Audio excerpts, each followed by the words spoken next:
Bienvenue au podcast Santé Sport, le podcast où on discute avec des gens actifs, des professionnels de la santé et des intervenants du monde du sport.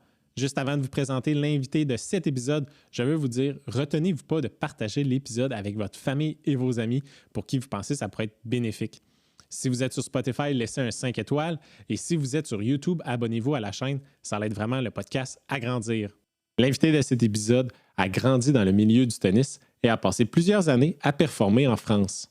Il a également évolué au niveau national par équipe avec son club universitaire tout en développant une solide compréhension du sport de haut niveau. Formé en sciences du sport, il s'est spécialisé en entraînement sportif avec une approche rigoureuse et humaine, ce qui lui a permis de devenir préparateur physique de l'équipe de tennis du Rouge et Or de l'Université Laval.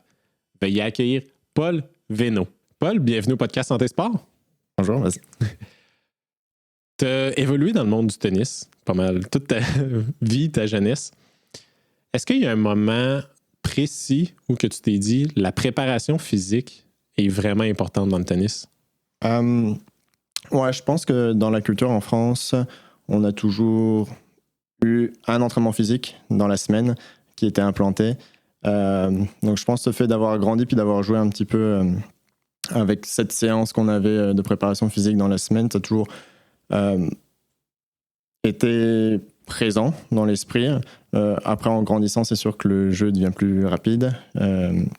Les athlètes deviennent de plus en plus puissants, de plus en plus endurants. Donc, je pense le fait de jouer aussi beaucoup, ça permet de se rendre compte à quel point le jeu est physique.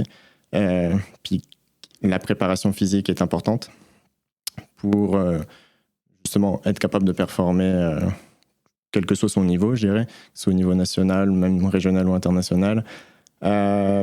Ensuite, je pense,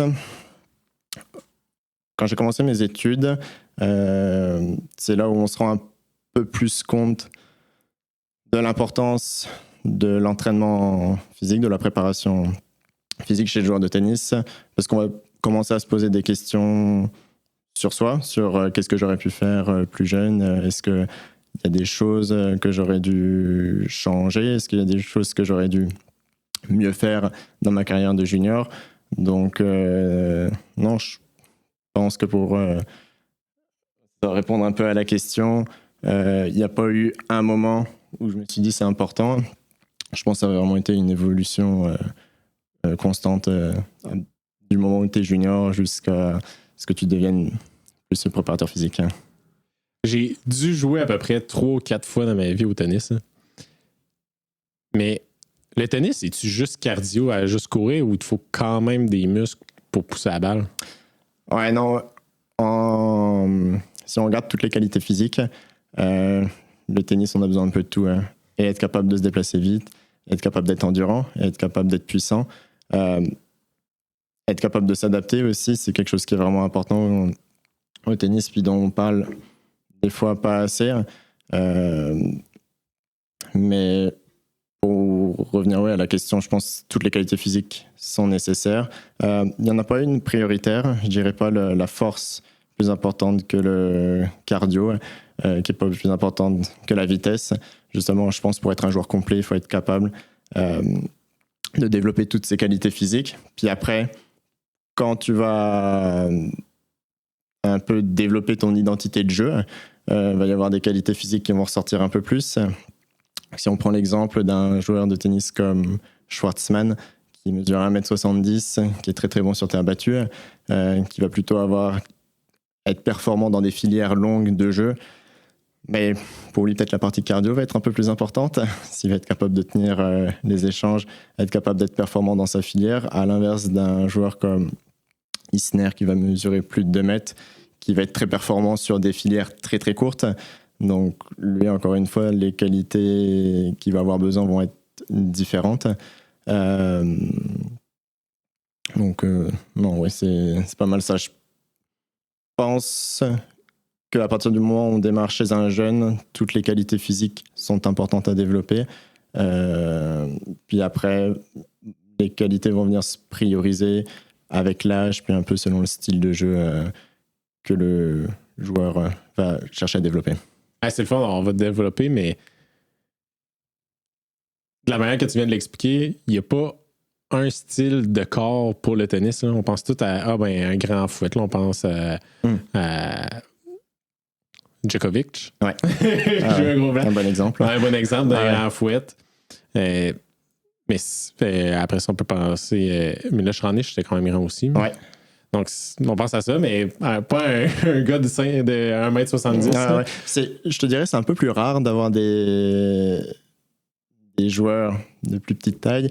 Puis maintenant, ce qu'on se rend compte aussi, c'est que les grands joueurs de 1m90, 2m deviennent très mobiles sur le terrain. Donc avant, c'était l'exemple de Raonic qui était peut-être un peu moins mobile.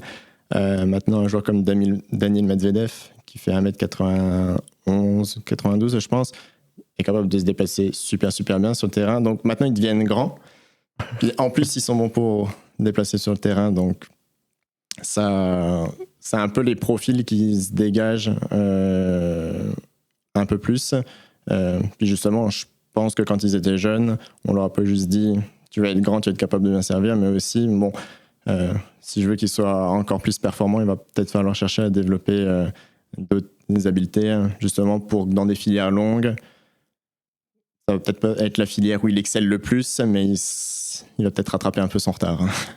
Ça fait penser les gars de beach volleyball. Là. Ouais. Christian Mole puis son partner, les deux Norvégiens champions du monde, là, je les ai vus jouer à Montréal. Mais c'est comme si des gars de 2m3, 2m4, mais ils bougent dans le sable comme s'ils mesuraient 5 et 10. Là, t'es comme, ça marche pas, là! Non, c'est ça. Ça ajoute un peu plus de challenge en face. Puis, au niveau de la taille, je dirais que des gars comme Nadal, mais on a cité Djokovic, mais Nadal, même Alcaraz, Sinner, sont pas non plus dans un extrême à être plus de 2 mètres, mais sont pas plus à l'inverse, dans 1m70. Mais justement, je pense en 1m85, 1m95, justement, c'est là où ça va être plus facile de développer un peu toutes les habiletés puis les qualités physiques nécessaires pour le haut niveau. 1m82, c'est 6 pieds pour les Québécois. Ouais, c'est ça. Puis 1m70, c'est à peu près 5 pieds 8. Je me suis pas entraîné sur les conversions. Ouais. C'est correct. Toi, comment t'as découvert le tennis? Moi, j'ai baigné dans une famille de joueurs de tennis. Okay. Mon cousin était entraîneur de tennis dans ma petite ville natale. Puis mes parents ont toujours joué, donc je me suis à 4-5 ans, je pense que je frappais déjà quelques balles. Puis j'ai toujours joué, mais j'ai joué beaucoup au football, soccer au Québec. Mais ouais, j'ai beaucoup joué jusqu'à l'entrée au collège, donc je dirais 12-13 ans, beaucoup aux deux. Au moment, j'avais plus le temps de faire et le soccer et le tennis, puis j'ai choisi de m'orienter plutôt vers le tennis. Donc, après, j'ai continué mon petit parcours, c'est ça, un niveau, on va dire, correct, parce que j'ai joué au niveau départemental, régional, j'ai joué les championnats, ce qu'en France, on appelle les championnats régionaux, ce qui est équivalent ici du championnat provincial. Ouais. Donc on était à peu près 8 joueurs au niveau 8-10 joueurs dans les tableaux, ce qu'on appelle les phases finales des championnats régionaux, mais souvent je perdais au premier tour, là je me rendais pas très loin. Puis après j'ai toujours continué de jouer jusque dans mes études au niveau universitaire, qui est pas autant développé qu'en Amérique du Nord, mais okay. Moi j'ai quand même continué de jouer beaucoup, puis on ne peut pas beaucoup parler, mais en classement français, je me suis rendu à 3-6. Ça, c'est juste les Français qui vont comprendre. Mais, veux-tu l'expliquer? Ouais, non, là, on va prendre un moment à expliquer le classement français. Souvent, on me le demande. Ici, les jeunes, ils me disent c'est quoi ton classement? Combien t'es classé? Là, je leur dis 3-6 en France. Et là, ils me disent c'est quoi? Ça va prendre 1 heure pour expliquer, mais ça, je dirais un niveau régional. Si je compare par ici par rapport à un bon niveau provincial. Puis après, continuer de jouer dans mes études. Avec mon club en France, on jouait les championnats de France par équipe. Donc même si j'étais plus à un niveau régional, il y avait des meilleurs dans l'équipe. Donc on réussissait quand même à jouer au niveau national. Ça, c'était quand même des bons moments. Tu as mentionné qu'en Amérique du Nord, le parcours universitaire est mieux développé au niveau du tennis? Oui, je trouve, avec les équipes. que ce soit sur le circuit québécois ou canadien, avec le Rouge et Or, le McGill, les Carabins, même aux États-Unis avec le parcours NCAA. Il y a plein de joueurs en France qui, à 18 ans, ont un excellent niveau, mais pour faire la transition chez les professionnels, ont peut-être besoin de 2-3 ans en plus pour se développer. Et souvent vont aux États-Unis pour jouer en université, prendre de l'expérience de 3 ans, puis après tenter leur chance sur le circuit. Donc moi, je trouve que le circuit est bien développé. Il y a un circuit de tournoi. En France, on représentait notre université, donc si l'université ne voulait pas se présenter au championnat, c'était un peu aléatoire, on va dire. Hein. C'était pas très, très structuré. Et donc, nous, je pense que c'est arrivé 1 ou 2 fois où on a fait les championnats de France universitaires, mais je pense qu'il y avait championnat de France, il devait y avoir 8 équipes en France. Pas très, très représentatif de tout le système universitaire. Je pense qu'il y a de plus en plus, on essaie de le développer après, mais par rapport à ici, je trouve que c'est vraiment bien structuré. Il y a une saison, un championnat provincial universitaire, un championnat canadien universitaire. Donc, est-ce qu'il y a des équipes au Canada? Je suis dans le monde des universitaires, du sport universitaire, mais celle-là, je ne connais pas. Carabin, McGill, Sherbrooke, Concordia, ETS. Quand même. Trois-Rivières. Je pense que ça fait 8, je pense qu'on est 8. Puis chez les filles, il y a juste ETS qui n'est pas là. Je pense que ETS, il y a juste une équipe. Puis dans le restant du Canada, dans l'Ouest, il y en a-tu? Il y en a. Il y en a, mais alors là, il y a un championnat canadien. Il y a un championnat canadien. Le championnat canadien regroupe une équipe de l'Ouest, une équipe des Maritimes, une équipe d'Ontario et une équipe du Québec. OK. Exactement. Donc, si tu veux faire le championnat canadien, il faut gagner. C'est ça, terminer premier. Il n'y a pas de place pour la deuxième place. Vous êtes combien dans l'équipe Rouge et Or? Une dizaine. La façon dont ça s'organise, il y a 6 joueurs qui font ce qu'on appelle le line-up.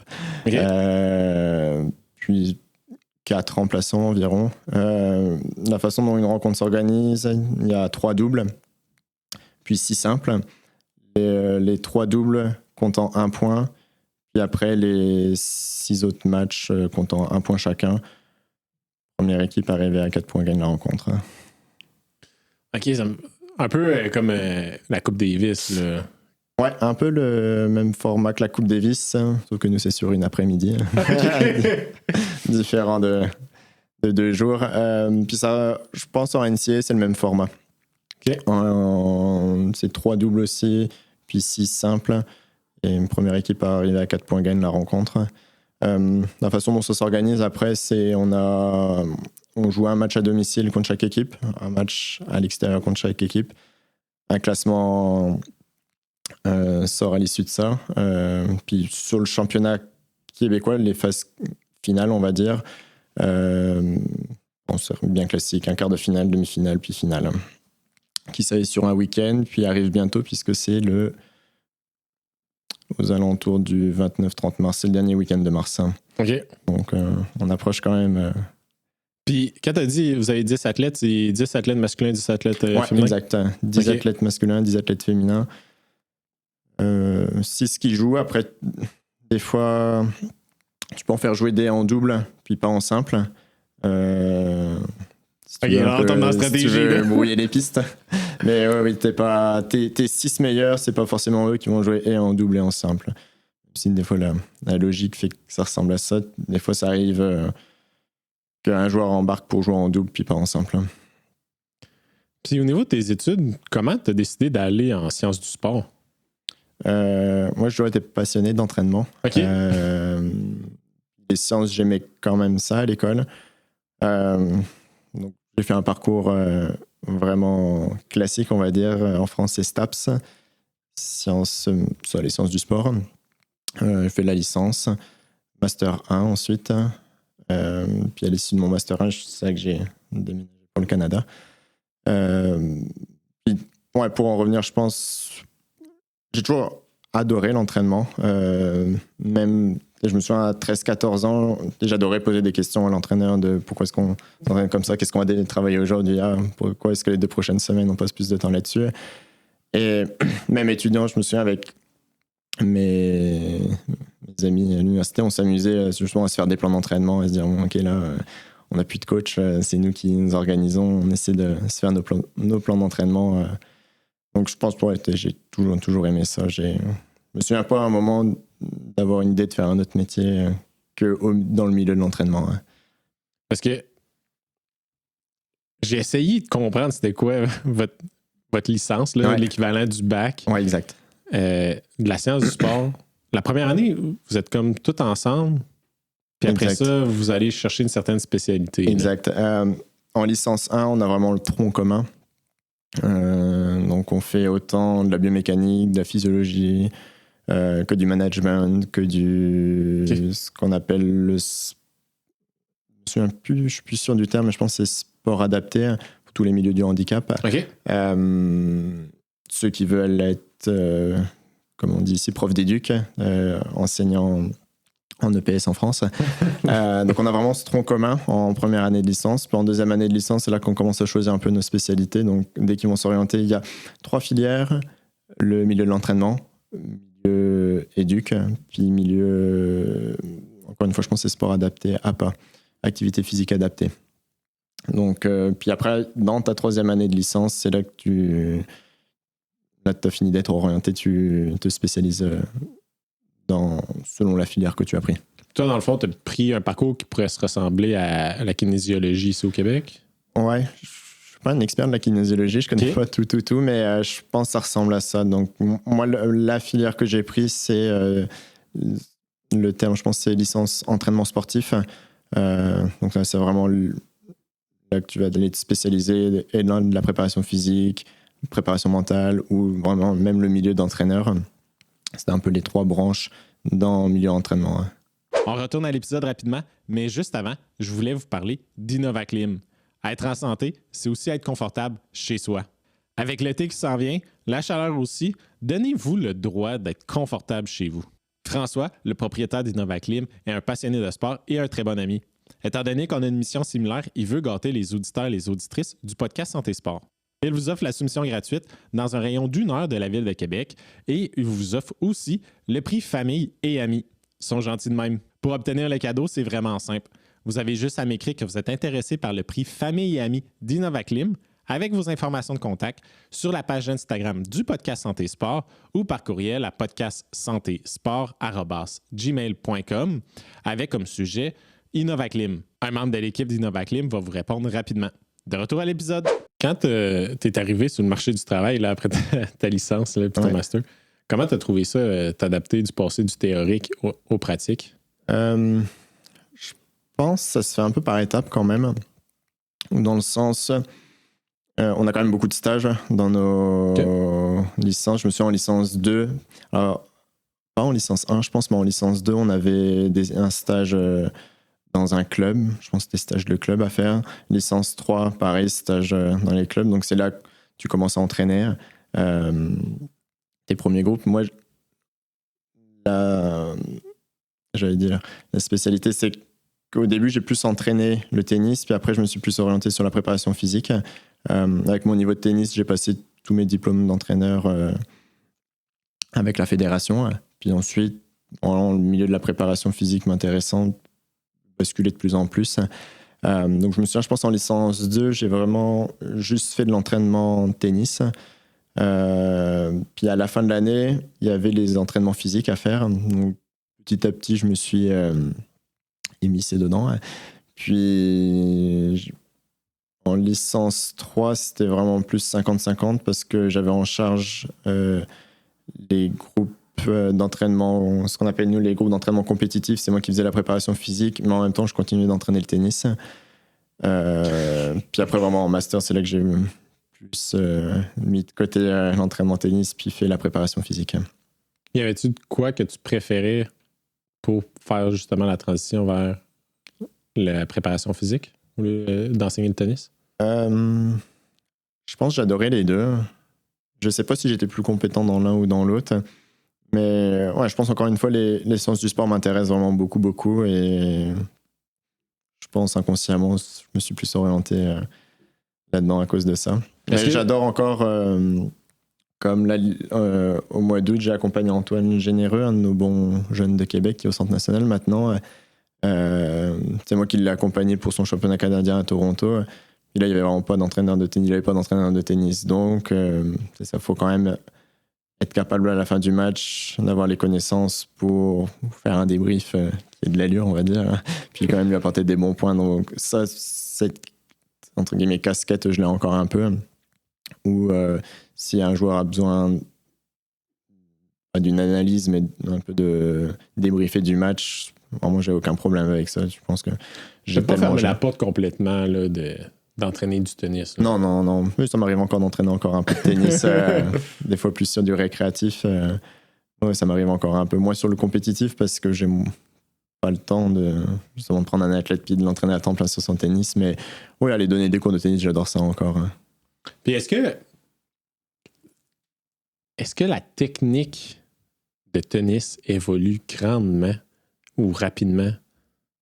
Par rapport à quand on est. Par rapport à quand tu débutes. Mettons, si ça fait 2 ans que tu n'as pas fait d'ajustement, de mise à niveau des dernières avancées, de techniques, de frappe à gauche, à droite, est-ce que tu es vraiment en retard ou c'est comme je pourrais y apprendre assez quand même rapidement? Non, je pense que tu prends pas trop de retard non plus. La technique évolue pas non plus de façon drastique, on va dire.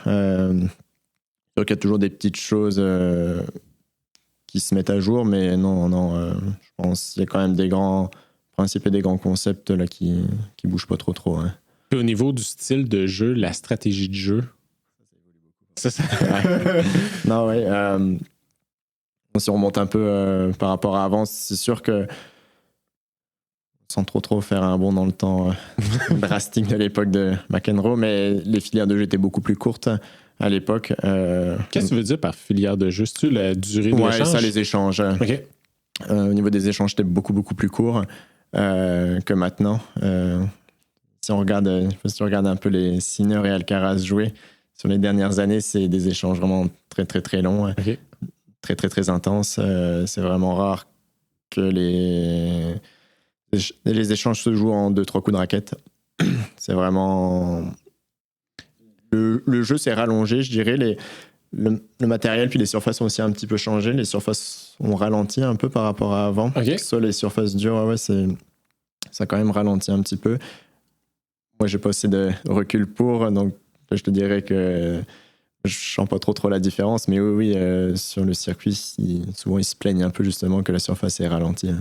Est-ce que les athlètes font moins d'erreurs ou ils essaient de jouer un peu plus safe? Bonne question. Sur le circuit, je dirais que ça va dépendre aussi de leur style de jeu. Okay. Je pense pas qu'ils essaient de changer drastiquement non plus leur style de jeu avec la surface qui change. C'est des petites adaptations. C'est de changer peut-être 2% pour performer un peu mieux, mais non, je suis pas sûr. Ok, c'est bon. Je me prends. Parce que je pense que c'était Roger Federer, si je me trompe pas, qui avait fait un speech à une université puis qui disait qu'il avait perdu comme 55, qu'il avait juste gagné 55-60% de ses échanges, de tous ses échanges de tennis. Là. Ouais, t'as vraiment une vidéo intéressante, souvent on la montre aux jeunes. C'est moi quand il s'énerve de perdre un tie-break de 7 points, de dire ok, t'as pas besoin d'être performant puis d'être bon tout le temps sur un match. Puis tu peux même gagner un match, peut perdre un match en gagnant plus de points que ton adversaire. C'est sûr que ça arrive dans beaucoup de sports, tu gagnes plus de points que l'adversaire, tu finis par perdre le match. Mais justement, c'est de leur montrer un peu que t'as pas besoin d'être parfait pour être performant, pas besoin d'être à 100% puis de jouer un tennis magnifique tout le temps sur 2 heures complets pour être performant, mais qu'il va y avoir des moments où c'est plus important d'être performant. Il y a des moments où il va falloir resserrer le jeu, il va falloir être moins passif et un peu plus acteur. Puis justement, pour moi, je pense, dans cette vidéo, elle est comme vraiment, vraiment bien parce que les jeunes, plus chez les jeunes que chez les adultes, chez les juniors, des fois, ils se prennent un peu la tête à idéaliser une façon de jouer, une façon de performer qui, en fait, n'est pas du tout la réalité qui va leur arriver par la suite. Par rapport à leur style, par rapport à leur carrière? Ouais, par rapport à leur carrière. Hein. C'est-à-dire que j'ai pas besoin de jouer parfaitement tout le temps hein, pour avoir une bonne carrière. Il va y avoir des phases aussi où je joue un petit peu moins bien joué. Et malgré tout, là-dedans, si je joue moins bien, je vais quand même me performer. Je vais quand même... Non, si je joue un peu moins bien, je vais quand même me développer dans d'autres aspects. Comme par exemple, c'est vraiment n'importe quoi qui me passe en tête, mais si à un moment, il faut que je développe un peu plus mon jeu vers l'avant, possible qu'il y a des fois où je vais me mettre à faire plus de fautes, plus d'erreurs. Et malgré tout, là-dedans, je vais faire évoluer mon jeu pour plus tard. Donc, peut-être qu'à l'instant-là, je vais être moins performant, mais en même temps, dans peut-être un an, ça va me permettre d'être plus performant. Et on en parlait tantôt que au niveau du biathlon, nous, notre saison est vraiment condensée. Mais on a tellement de courses dans cette période-là. Ouais. Souvent, une chose qu'on disait à nos jeunes athlètes, c'est au nombre de courses qu'on a, on ne peut pas être parfait. Puis tu vois, tantôt, tu mentionnais que on peut faire 52 tournois au tennis si on veut dans l'année. Au nombre de tournois que tu fais dans une carrière de tennis, puis le nombre de points d'échange, tu peux pas tous les gagner. Là. Non, c'est ça.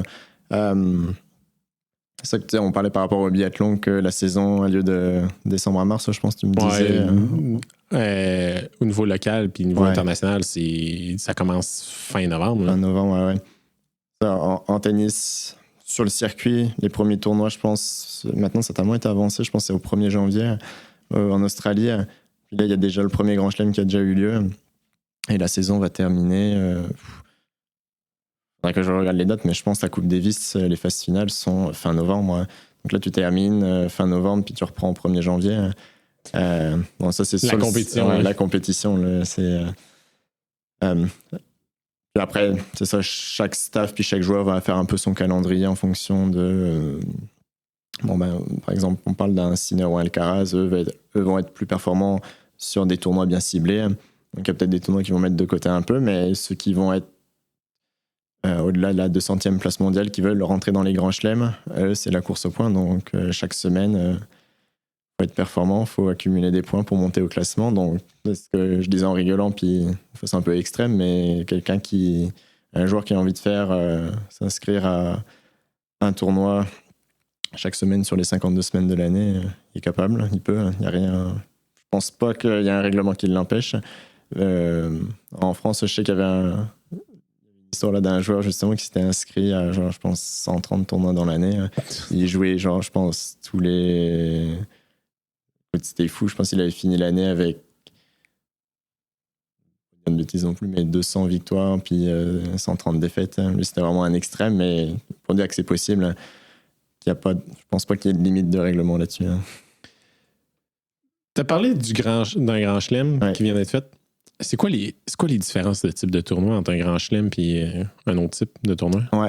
Sur le circuit ATP, on a les 4 grands chelems en Australie, à Roland-Garros à Paris, à Wimbledon à Londres, puis à l'US Open à New York. Ça, c'est vraiment les 4 tournois majeurs. Okay. Et après, c'est classé par catégorie. Donc, on a les Master 1000, les Master 500, puis les ATP 250. Qui, en fait, le chiffre, c'est avec le nombre de points. Tu gagnes un Master 1000, tu gagnes 1000 points. Donc, l'idée, c'est justement d'être dans les plus grosses catégories pour engranger des points puis monter au classement. Un peu chez le joueur de tennis, l'enjeu, c'est la course au point. Donc, toujours être capable de rentrer dans un tournoi de plus grosse catégorie, parce que dès que je vais pouvoir changer de catégorie, je vais pouvoir mettre plus de points. Même si je perds au premier tour, d'un 1000, mais je vais gagner forcément plus de points qu'au premier tour d'un 250, ou même les tournois, ce qu'on appelle en dessous les challengers, ou ça a changé de nom. Avant, nous, c'était les tournois futurs. Donc, il y a toujours un peu une obligation de monter au classement pour aller chercher de plus en plus de points. Puis comment ça fonctionne pour rentrer sur un tournoi? C'est-tu, on prend le classement, puis c'est les top, ceux-là qui ont le plus de points qui peuvent rentrer? Ouais, exact. Sur les masters, même tous les tournois, ça passe par priorité de classement. Donc, c'était numéro 1 mondial. Tu choisis ton tournoi. Mais ouais, non, ceux qui vont être un tout petit peu plus bas, après, pour monter dans les classements, justement, quand tu démarres vraiment, t'as 0 points, il faut que tu démarres au bas-fond. T'as ce qu'on appelle, je pense que ça a encore changé de nom. Nous, c'était les tournois futurs avant. Maintenant, c'est ce qu'on appelle les M25 et les M15, gérés par l'ITF. L'ITF, c'est International Tennis Federation, probablement. Mon anglais était meilleur que le mien. Mais ouais, fait que tu démarres là. Puis après, il faut que tu ailles grappiller des points. Puis tu vas grappiller des points, puis monter. Après, quand tu te rends dans les tournois de Challenger, c'est déjà un peu plus intéressant au niveau des points. Dès que tu vas performer un peu, ça va comme s'accélérer un tout petit peu à partir des Challengers. Puis des Challengers, tu peux, et des fois, si tu as de la chance, basculer dans des 250 et revenir dans les Challengers. Que avant les Challengers, c'est vraiment la guerre. Parce que tout le monde doit se battre pour. Ouais, exact. C'est la porte d'entrée. Là. Ouais, c'est ça, c'est la porte d'entrée. Puis il y a des fois des joueurs 300, 350 mondiales qui vont aller faire ces tournois-là parce que s'ils le gagnent, hop, on va pouvoir basculer dans les challengers après, monter un petit peu au classement. Je me souviens, il y avait un Français, Jules Marie, qui lui voulait rentrer dans les qualifications de Grand Chelem. Donc dans les qualifications, je pense le cut est autour de 230e place mondiale. Il devait être 250, puis il s'était aligné sur 3-4 ITF M25 en fin de saison, et puis je pense qu'il fallait qu'il gagne les 3-4 pour rentrer dans les qualifications de Grand Chelem. Donc non, des fois, tu as des joueurs qui sont pas loin de rentrer dans les Grand Chelem qui vont redescendre, essayer de gagner des points. Donc c'est sûr que tu commences, un peu tes premiers tournois que tu vas faire dans ces tournois M25, M15. Tu as quand même le risque de jouer des très bons joueurs aussi. Quand tu fais des tournois, autant de tournois que ça au cours de ton année, tu augmentes tes risques de blessures. Ouais. Est-ce qu'il y a des blessures qu'on voit plus souvent que d'autres? En termes de blessures, c'est sûr que l'épaule, avec le service, les frappes qui sont vraiment intenses maintenant. L'épaule, je me souviens plus il y avait un article scientifique qui était sorti justement il n'y a pas longtemps, je ne sais plus si c'était le numéro 1, mais vraiment épaule, cheville, genou. Les abdos, je pense que c'est vraiment les quatre risques de blessures les plus importants là en tennis. Tous les changements de direction rapides. Ouais, exact. Aussi. Les hanches, excuse-moi, j'avais oublié les hanches aussi, je pense. Je sais pas si c'est en termes de récurrence, on a beaucoup, mais ouais, un joueur comme Andy Murray, qui a quand même subi des grosses blessures, puis a été longtemps arrêté à cause de ses problèmes de hanches.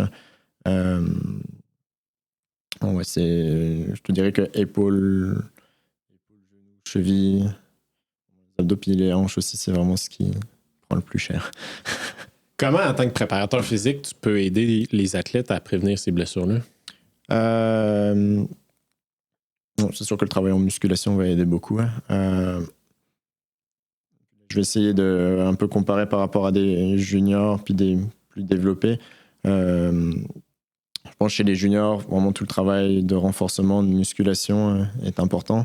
Donc très vite, il faut réussir à leur faire comprendre l'importance de s'entraîner physiquement, puis de passer par des séances, des fois qui sont un peu moins plaisantes pour eux, des séances un peu de type prehab, dans lesquelles ils vont dire pourquoi je vais aller tirer élastique, pourquoi je vais faire ci, pas très très intéressant. C'est pas du bench, là. Non, c'est ça, mais petit à petit leur montrer, ok, l'année dernière t'es peut-être blessé autant, là on met ça en place, regarde, jouer plus souvent, moins de blessures, donc puis petit à petit je pense qu'ils le comprennent.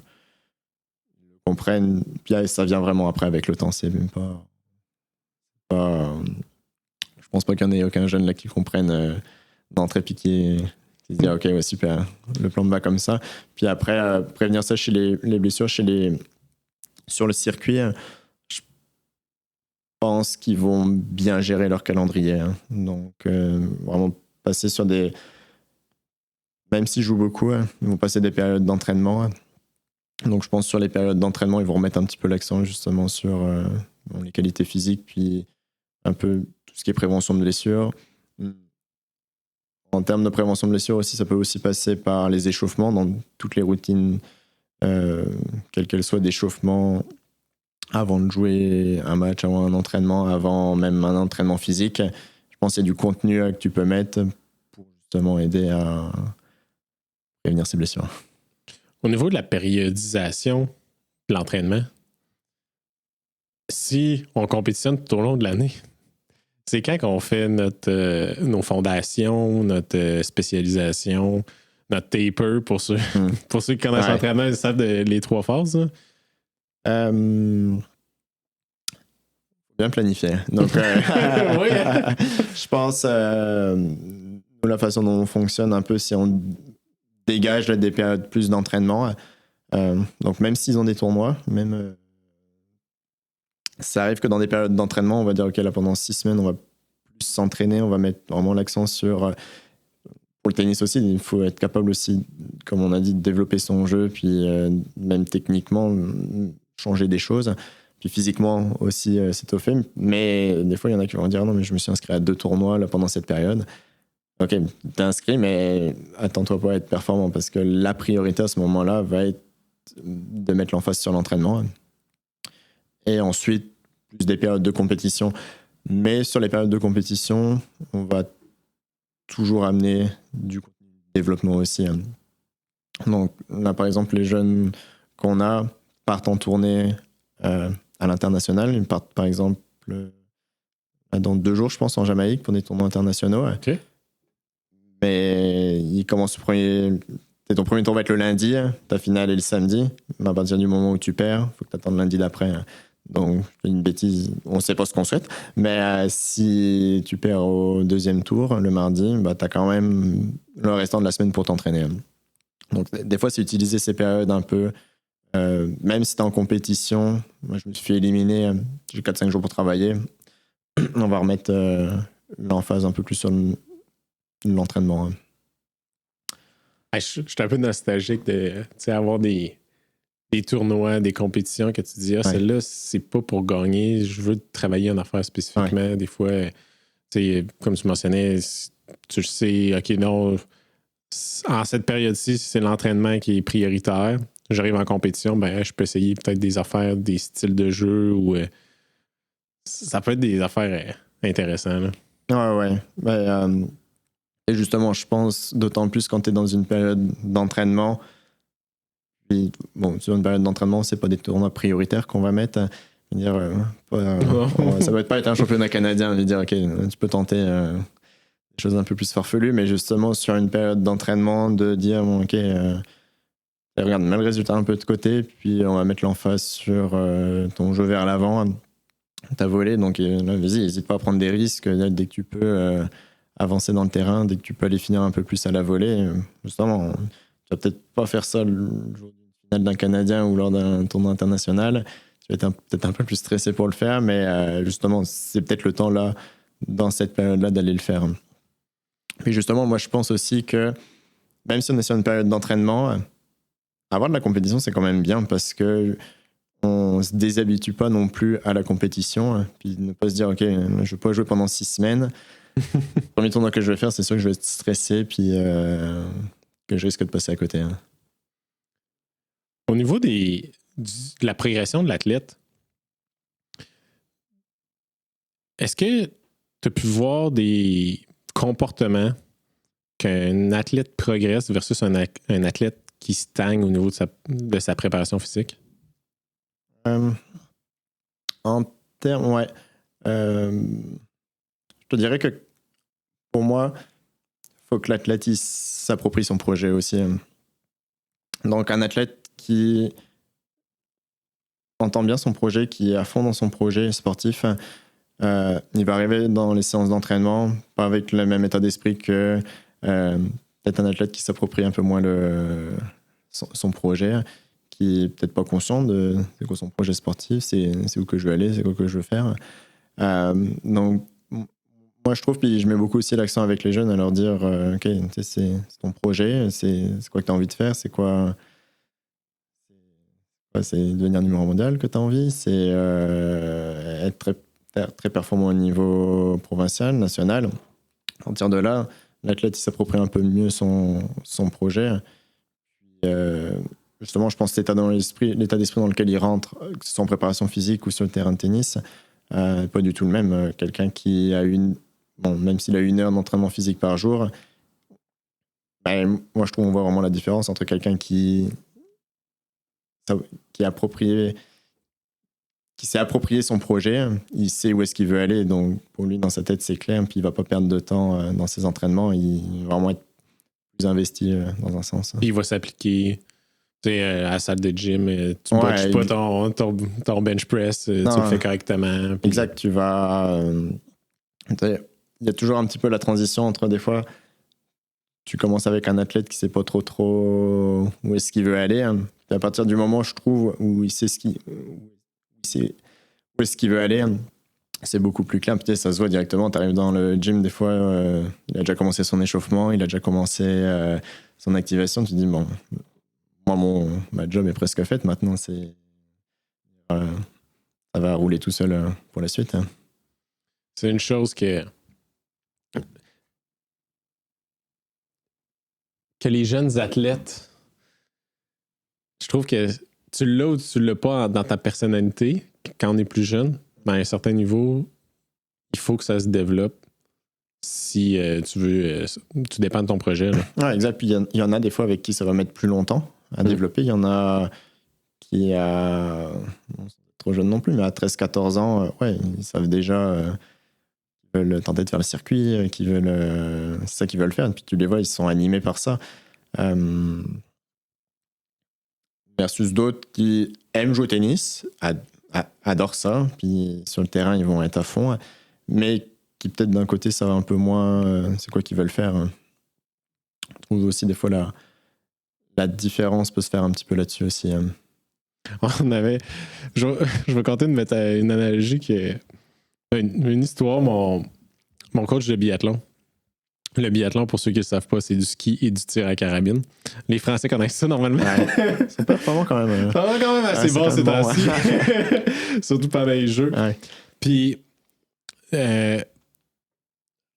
au niveau de l'équipe du Québec, c'était mon entraîneur de l'équipe du Québec, Martin, si tu l'écoutes, grâce à toi. Mais on était quand même une gang de gars, je pense qu'on était 5, 6, 7 gars sur l'équipe du Québec en même temps. Et il y avait...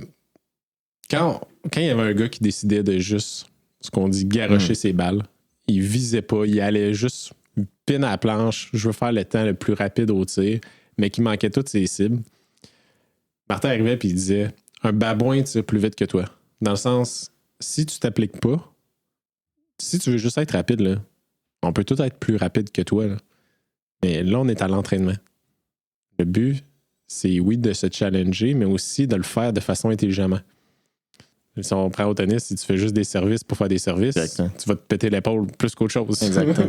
Puis, des fois, il y a une phrase que j'aime bien, c'est faire pour faire. Donc, t'as pris l'exemple du service, c'est vraiment un bon exemple. On m'a dit de faire 50 services aujourd'hui, puis là, tu me s'installe, puis genre, 50 services vont partir dans les toiles, dans le filet, sur la chaise d'arbitre. Hein, bon. Ok, ouais, t'as fait 50 services, mais est-ce que t'es pas mieux de justement pas aller faire de service parce que c'était pas très très intéressant, puis pas très pour la suite, comme tu dis, je risque plus de te blesser que d'avoir amélioré ton service. Puis après, des fois, il va arriver et dire non, mais je comprends pas, j'ai fait 50 services en plus aujourd'hui, mais ça marche pas. Mais est-ce que l'état d'esprit était là aussi aujourd'hui? Est-ce que tu as fait 50 services pour faire 50 services ou est-ce que tu as fait 50 services pour progresser? C'est, je pense, 2 choses différentes. Hein. Puis entre 50 services tout croche ou 25 services appliqués. Exactement. Dans n'importe quel sport, là. Faire 25 choses mieux appliquées va toujours être bien. Puis là-dessus, moi, dans le physique, je mets beaucoup d'importance là-dessus sur ton état d'esprit, puis la concentration que tu vas avoir. Donc, par exemple, des fois, ça arrive, des fois, ils ont joué 4 heures au tennis, puis ils arrivent pour la dernière heure de physique, puis ils sont vides. Moi, je préfère qu'ils fassent en 30 minutes, mais le 30 minutes, t'es concentré, t'es là, t'es présent. Donc, si t'as un exercice de tirage à faire, si t'as un exercice, peu importe quel exercice, vraiment, sois concentré, sois connecté avec ce que tu vas faire et viens pas pour faire 10 tirages poulies, bras droit, bras gauche, en parlant du set que t'as perdu. Donc, ouais, pour moi, ça, c'est vraiment un des points primordiaux aussi. Hein. Tu travailles aussi avec Tennis Canada, de temps en temps. Ouais. Et tu as travaillé avec le Centre national de développement de France en tennis, si je ne me trompe pas. Est-ce que tu vois des différences de philosophie d'entraînement entre les deux nations?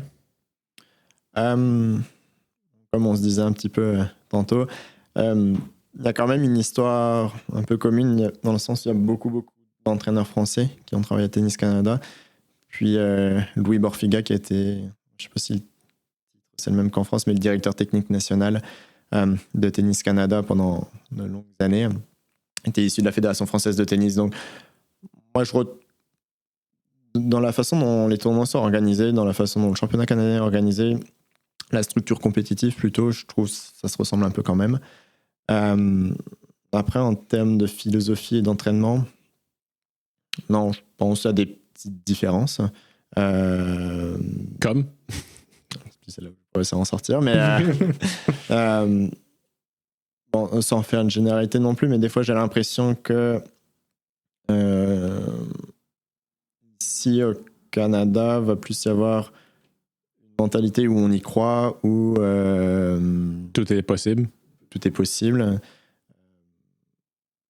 Et, si on regarde l'histoire un peu de Gabriel Diallo, je ne sais pas si tu as entendu parler, qui est numéro 3 au Canada maintenant, qui s'est entraîné à Québec pendant quelques années, justement, était pas dans le top niveau, mais a continué de se développer, a continué de faire son bout de chemin et finit par être le 3e joueur au Canada, top 40 cette semaine, je pense, mondial. Je pense qu'il est rentré top 35. Il a peut-être été 32 ou 31e mondial. Il est bon. Hein. Mais bon, top 50, il n'y en a pas beaucoup dans le monde. Donc, ouais, ça pour revenir, je pense que des fois, je trouve que c'est juste un sentiment, mais encore une fois, c'est peut-être pas une généralité, que des fois on y croit un peu plus. Ici, où des fois de se dire quelque chose d'impossible, finalement peut être possible. Ouais, après, encore une fois, en France, il y a aussi plein de joueurs qui vont mettre plus longtemps à se développer, qui vont passer par des chemins un peu différents, qui vont finir par s'en sortir pareil. Donc, bon, peut-être ce sentiment-là que je trouve un peu, mais pas non plus vrai. T'en as parlé à quelques reprises pendant l'épisode que le tennis peut être un sport à développement un peu plus tardif. C'est pas, c'est pas tous les joueurs comme Eugénie qui arrive à 18-19 ans qui perce le top mondial là, non plus. Là. C'est un sport qui peut prendre du temps? Oui. Puis je te dirais, une façon dont... j'allais dire qui marche bien, il va y avoir plusieurs cheminements. Hein. Un joueur peut être, comme tu dis, comme Eugénie ou comme Nadal ou comme Carlos, précoce très très jeune, puis à 17-18 ans, écoute, il gagne déjà tout. Hein. C'est incroyable. Il va y en avoir ils vont mettre un peu plus longtemps. Ils vont démarrer sur le circuit, mais peiner un petit peu plus. Il y en a qui vont passer par le circuit universitaire, puis ils vont tenter de se lancer à 23-24 ans. Il y a même des joueurs qui vont atteindre leur pic à 30-31 ans. Je ne me souviens plus du nom de l'Italien, mais qui, je pense, est rentré dans le top 100 mondial à 32 ans. Très, très belle carrière.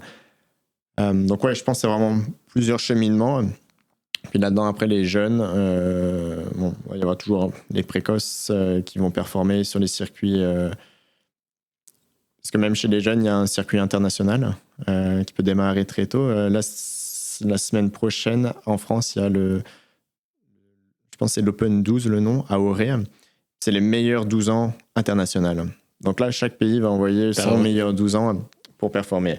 Et Félix Auger-Aliassime faisait ses tournois, puis était performant dans ses tournois. À 17-18 ans, il gagnait déjà ses premiers points ATP. Ensuite, il y a les petits As, encore en France. Il y en a un autre en Angleterre, à Bolton, c'est un peu la même période.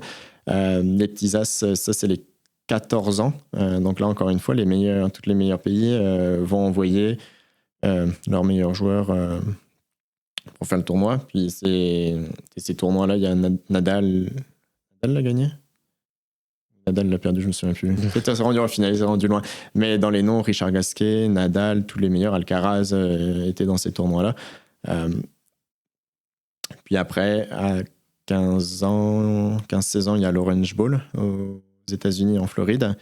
Pareil, un tournoi majeur. Je suis pas le tennis à profusion, mais j'ai déjà entendu l'Orange Bowl. Ouais. C'est, je me souviens plus du nom de l'académie, c'est en Floride. À Miami. Miami, je dirais, ouais. Puis l'Orange Bowl, c'est, écoute, à 16 ans, pareil, des SVRF, les meilleurs Européens viennent le faire, donc les meilleurs en Europe viennent en Floride pour faire ce tournoi. Donc on a toujours un petit peu des temps de passage là. À 12 ans, il y a un tournoi référence. À 14 ans, il y a un tournoi international référence. À 16 ans, il y a un tournoi international référence. Il y a 18 ans, il y en a qui vont gagner leur premier tournoi professionnel. Et à l'inverse, il y a des joueurs qui vont être très très très loin de ce niveau, à 12, 14, 16 ans, qui c'est même pas proche de se qualifier pour ces tournois, et qui vont peut-être à 20, 21, 22 ans finir par dépasser tous ceux qui faisaient ces tournois chez les jeunes. Donc l'idée un peu de cheminement, d'avoir plusieurs cheminements possibles pour se rendre à la finalité. On dit que c'est le top 100 mondial, mais au plus haut niveau, il y en a plusieurs. Pour que le tennis soit autant tardif, est-ce que tu penses que c'est plus aux facettes physiques, techniques ou mentales et stratégie, lecture de jeu? Je dirais un petit combo de chaque. Mais ouais, je pense... il y a des joueurs qui vont maturer physiquement un peu plus tardivement. Il y a des joueurs qui mentalement, pareil, prendre un petit peu plus de temps, d'être un peu moins foufou, un peu moins comprendre les concepts d'entraînement aussi. Il y en a qui, tactiquement aussi, vont comprendre le jeu un tout petit peu plus tard. Donc, je pense que c'est vraiment un mix de chaque.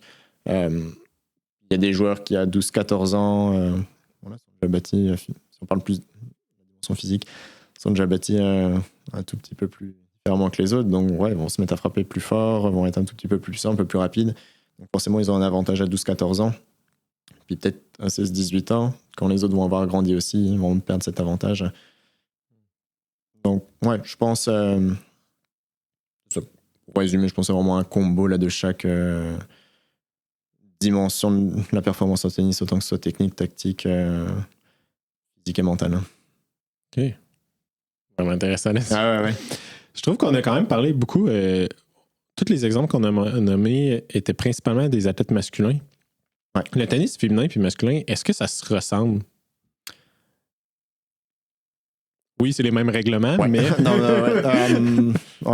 pareil, sans faire de généralité, les filières de jeu au tennis féminin vont être peut-être un peu plus courtes, mais... Plus courtes? Ouais. Des filles comme Sabalenka vont être vraiment puissantes. Donc, je dirais peut-être les filières de jeu vont être un peu plus courtes, mais encore une fois, c'est pas vrai non plus. Ça va dépendre du style de jeu, puis du physique de la joueuse. Une fille vraiment très performante comme M. Boko au Canada, là, qui vient d'entrer dans le top 10 mondial, vraiment très très très puissante. Très forte dans les filières courtes, mais aussi dans les filières plus longues. Elle demeure aussi intéressante. Elle demeure bonne aussi dans ces filières-là. Sur l'approche du jeu, je pense encore une fois, ça va dépendre du style de jeu que la joueuse va vouloir mettre en place.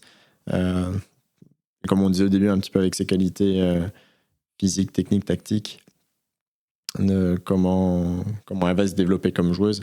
En termes de, si on parle de physique, pareil, je pense pas qu'il y ait non plus une approche complètement différente. Il va peut-être y avoir des choses, peut-être des petits contenus d'entraînement sur du tennis féminin qui va être un petit peu différent du tennis masculin, mais c'est vraiment minime, je pense. Ouais.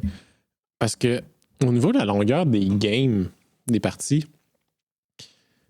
Les hommes, c'est un 3 de 5. Dans les grands chelems. Hein. Dans les grands c'est chelems. ça. Chez les hommes, donc les 4 tournois qu'on avait cités au début, ça, c'est des 3 de 5. Donc, forcément, plus de 7 à gagner, les matchs vont être plus longs. Que dans le tennis féminin, c'est toujours 2-7 gagnants. 2-3 dans chaque tournoi. Autant que ce soit des grands chelems que des WTA 1000 ou les catégories de le format reste le même. OK. Puis université, c'est tout le monde, c'est des 2-3. Ouais. Ah ouais. On n'a pas la chance de pouvoir faire des 3 de 5. Ce serait intéressant de voir un peu. Parce que ça commence à être long. Ouais, là, la réservation des terrains serait plus longue, je pense. Parce que pendant quand t'as dit on fait un tournoi en une après-midi, j'étais comme. Ils jouent sur combien de terrains en même temps, les autres? Ça dépend. Quand on joue ici, je pense que c'est sur 4 terrains en même temps. Hein. Donc les 3 doubles démarrent en même temps sur 3 terrains. Puis après, je pense ensemble, c'est 4 matchs en même temps. Rotation, tu sais, les matchs en moyenne vont durer 1h30, 1h30, 2h. Mais là, quand vous jouez au PEPS, là, parce que là, c'est en train d'être en construction. Ouais. Mais sinon, est-ce que vous jouez dans l'anneau du 200 mètres? On joue, on s'entraîne au Club Avantage. Sur Club Avantage, sur le. Je cherche le nom de. Bouvier? Oui, exact. Ok. À côté des Galeries à Capitale. Ouais. Je connais pas encore toutes mes rues à Québec. On est juste à côté, fait que je connais mon hood. Ouais. Ils ont des terrains de tennis. Avantage, au Club Avantage, c'est là que les entraînements de tennis ont lieu, puis les rencontres ont lieu. Ils ont combien de terrains? 10. Ok. Ouais, 10. Ah ouais. Ouais, c'est quand même de la place. Ah, il y a de la place. C'est pareil que je suis jamais allé. Hein? Ouais. Moi, je joue dehors dans le parc. Ouais. Si il y a un jeune tennis woman qui écoute l'épisode, ça serait quoi ton conseil par rapport à sa carrière de tennis? Ses entraîneurs. Non. Ouais, de rester impliqué dans son projet. Ça, je pense qu'on en a parlé, puis c'est vraiment quelque chose de primordial de OK. C'est quoi mon projet? Est-ce que me lever le matin pour aller m'entraîner, ça a du sens? Est-ce que c'est ça que j'ai envie de faire? D'être un peu animé par ça. Donc, puis, je pense aussi toujours garder le plaisir puis la passion à jouer. Je pense si tu t'engages sur un projet à long terme, donc si tu commences à 10 ans, puis tu dis OK, je veux faire le circuit. Le circuit peut m'emmener jusqu'à 35 ans. Une carrière de 25 ans, c'est un peu de recul, c'est quand même long, 25 ans. Et si t'as pas le plaisir et la passion au moment, je pense que tu finis brûlé puis tu te rends pas très très loin. Donc, toujours garder le plaisir, la passion de s'entraîner. Ça reste un jeu. Donc, toujours garder un peu, c'est ça, la passion du jeu, puis le plaisir de jouer au tennis, je pense que c'est vraiment le plus important. Puis après, pas se mettre de limites. Hein. Je pense qu'on a de plus en plus d'exemples. C'était Gabriel Diallo au Canada avant, en France on a plein. Puis aussi ce qu'on appelle des seconds couteaux qui finissent par éclore. Donc non, pas se mettre de limites, pas se dire mon entraîneur m'a dit ou on m'a dit que je performerai jamais mieux qu'au niveau régional ou provincial. Non. Et si t'as envie, si t'as un rêve puis t'as envie, c'est pas... Ne te mets pas de limite à dire OK, j'ai atteint ce stade, ce palier. C'est fini. Je pense continue de rêver puis continue de t'entraîner, d'être sérieux dans ce que tu vas faire puis de te rendre le plus loin possible dans ton projet à toi. Puis au niveau de la passion, si tu fais 20 à 30 tournois ou 40 tournois par année, il faut que tu aimes le tennis. Faut que tu aimes le tennis. Ah ouais, puis tu sais, tellement d'y avoir joué, c'est tellement dur le tennis. Tu peux passer des 2 heures d'entraînement à pas avoir aucun feeling de frappe. Il faut quand même aimer ça pour passer 2 heures à pas mettre une balle dans le terrain, avoir 0 feeling, puis de se dire bon, okay, j'ai 2 heures de break, puis j'y retourne dans 2 heures. Mentalement, il faut quand même aussi être capable d'encaisser ça, puis d'aimer faire ça un peu à un moment. C'est bien le fun de regarder le tennis, mais une chose qui change la vision de tout le monde, c'est embarquer sur un cours de tennis puis voir le visuel. Ouais. Là, je parle pour une personne qui joue pas souvent au tennis, mais la première fois que j'ai embarqué sur un terrain de tennis, j'ai fait ça a l'air de ça. Ouais. Un terrain de tennis, dans le sens de, OK, c'est pas une vue externe, là. Tu vois un net, la ligne de fond, des fois, dépend de votre grandeur, elle peut être à peu près à hauteur du net, tu vois pas trop. Voir la profondeur d'un terrain de tennis, c'est quand même spécial quand tu as les pieds sur le terrain. Ouais. Je te dirais que ça fait longtemps que ça m'est pas arrivé, mais mais même des fois, quand on se remet à jouer un peu, je joue moins, mais des fois, je prends la raquette s'il y a besoin pour aller jouer un peu avec soit les jeunes ou plus avec les jeunes cette année. Mais des fois, tu te dis, ouf, je pensais pas que des fois, moi, je trouve le terrain est trop court, mais les balles sortent un peu trop. Je me dis, ouf, il court le terrain aujourd'hui. Mais non, c'est. Puis souvent, quelqu'un qui débute le tennis, c'est un peu ça. Le problème qu'il a, c'est vraiment la dimension du terrain, puis l'espace dans le terrain, puis comment gérer mon espace dans le terrain. C'est vraiment quelque chose qui est plus difficile. Puis en préparation physique, vraiment apprendre à bien couvrir son terrain. Tu vois même des jeunes performants, des fois sur les dimensions, sur l'espace à avoir. Des fois, tu te dis, tu te places comment d'habitude? T'es un peu perdu, mais non, ouais. C'est un drôle de feeling. Ouais. Essayez-le au courant de l'été. Ouais. Allez sur un terrain de tennis au parc, là, juste être au bout. Le terrain est trop grand, trop court. Vous voyez, comme tu le mentionnes, c'est quand même grand. Parce que si vous avez joué dans un gymnase au badminton, au volleyball, moi j'ai joué un peu au volleyball, fait que le terrain est comme. Le filet, il est haut. Puis on est quand même 6 sur le terrain. Ouais. Mais là, Catherine, c'est un terrain de tennis. Le filet, il est bas. Le terrain est grand, puis t'es tout seul. Ouais. Fait que tu deviens un peu perdu. Ouais, des fois, retrouver les feelings de frappe aussi, c'est un peu difficile. Ouf, comment est-ce que je vais frapper la balle pour la garder en jeu par rapport au filet, ouais. Est-ce que la volée que tu as parlé tantôt, ça, c'est le coup droit, dans le fond? La volée, c'est tout ce que tu vas frapper sans que la balle touche le sol. Hein. OK. Fait que c'est... Ouais, souvent, t'es proche du filet pour réaliser ce coup-là. Après ça, comment vous les appelez, les coups? Il y a le revers? Ouais, coup droit, revers, le service, la volée. Puis après, on a... entre les jambes. Les slices, les between. On essaie de ne pas montrer l'exemple aux jeunes avec ça. Ça, c'est à faire qu'en cas d'extrême problème majeur. dans un grand chelem. Ouais, bien si tu le réussis, bien joué, mais si tu le loupes souvent, on te le rappelle que tu l'as bien loupé. Hein. Et de ton côté, est-ce qu'il y a une façon, un type de préparateur physique que tu aimerais être reconnu au cours des prochaines années?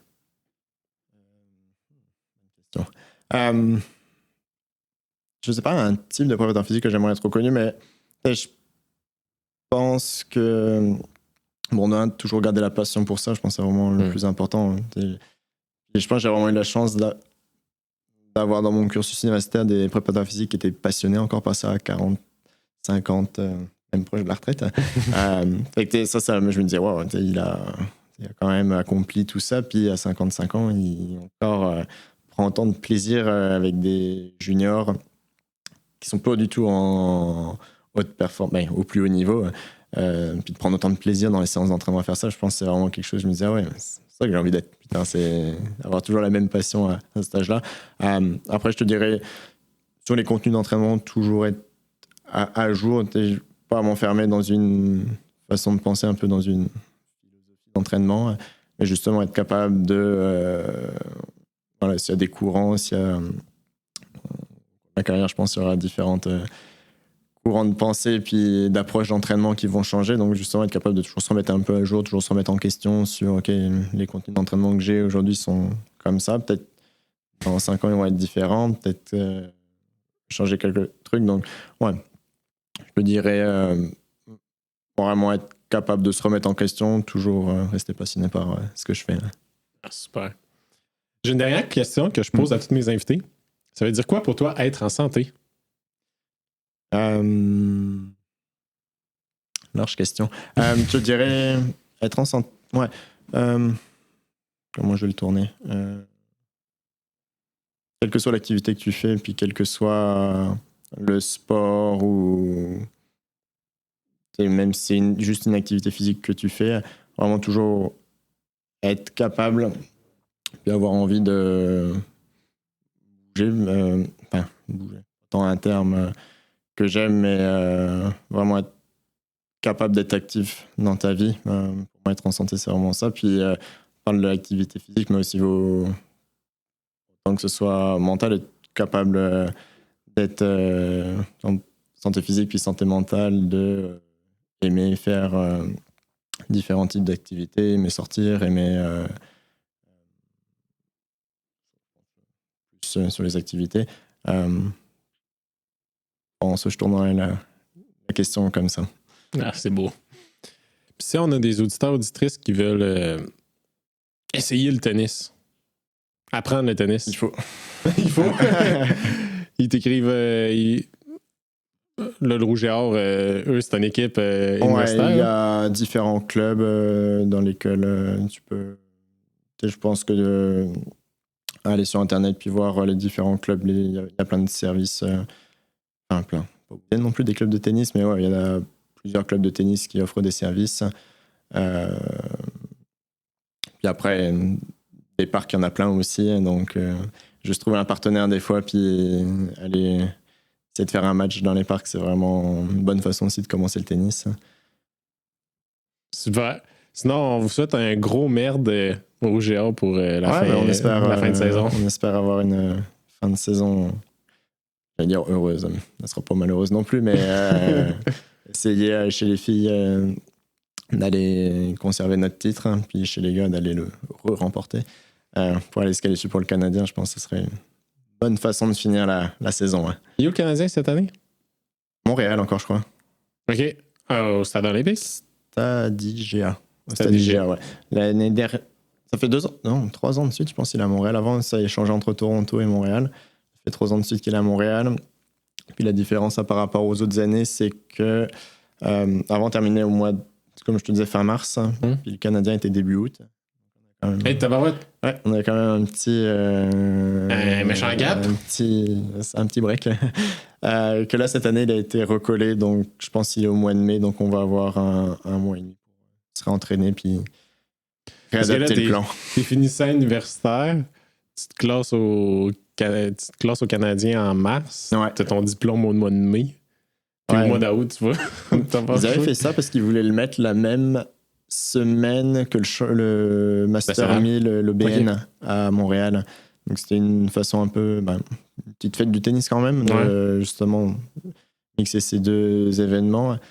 Mais ouais, je pense que c'était pas optimal. C'était pas optimal là, de se dire que je termine fin mars, que je me réentraîne avril, mai, juin, quasiment 4-5 mois. S'il était mi-août, 4-5 mois avant le Canadien, c'était pas... Ouais. Oh, tu perds un peu ce que tu as gagné en saison. Yes. Good. Hey Paul, un gros merci. Merci à toi. À la prochaine. Merci de votre écoute et j'espère que vous avez apprécié l'épisode. Si ce n'est pas déjà fait, aimez et commentez. Et pour plus de contenu, suivez-moi sur Facebook, Instagram, YouTube et TikTok. À bientôt.